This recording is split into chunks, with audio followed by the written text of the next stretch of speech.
life in Uganda. Fire burn.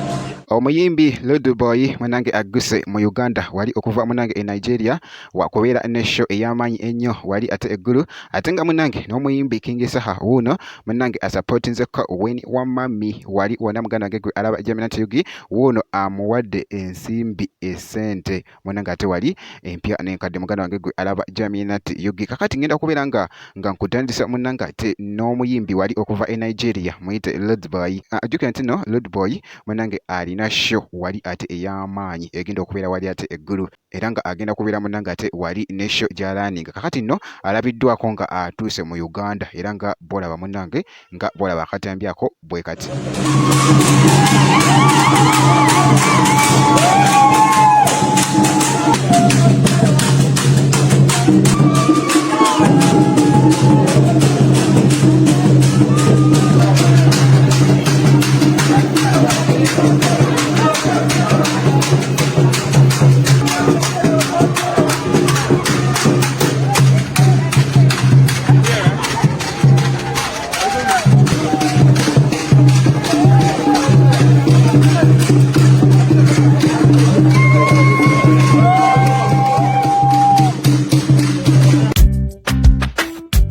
Nga wekito munange bwe kitambudde omuyimbi Loadboy nga bwalabiddwako munange ate mu Uganda era nga ono ategese munange ate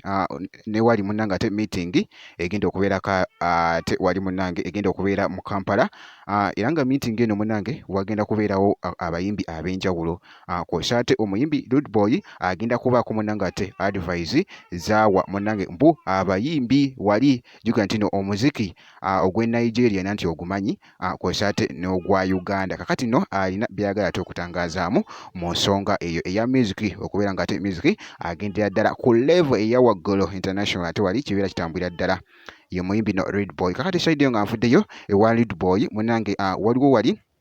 akatambi akagetinze viral akomwana muneze munange ate King Saha wali nga bwalabiddwako munange wali ne Winnie Wamami era nga munange King Saha omuyimbi King Saha wuno avuddeyo namuwa munange sente ezo nga wezaba era nga Winnie Wamami balina munange ate party gye bagenda okuba nga balaanika kakati no omuyimbi munange ate King Saha n'avaayo n'amusupportinga mu katambi ako nga bw'okalaba bwe kiti. Nsazeewo mbawagire ku mukolo gwammwe ogenda okubeera ku Forest Elweza uzeyo tiketi za mitwalo 5 mugende mutambulire awo n'abaana ba Kings Empire mbalabako batekeyo munda babeereyo balaba omuziki so nange mbaddeyo nga nnina okuwagira era nange nja kubaawo in person nsobole okuwagira bonna mujje tubeerewo tukyankalanye olunaku lwa naye nga bwekito munange ate bwekitambudde menga sure nti no subscribe nga obeera nga tonnaba ngenda kubeera nga nkomawo ate maaso eyo nezi update endala bwekiti.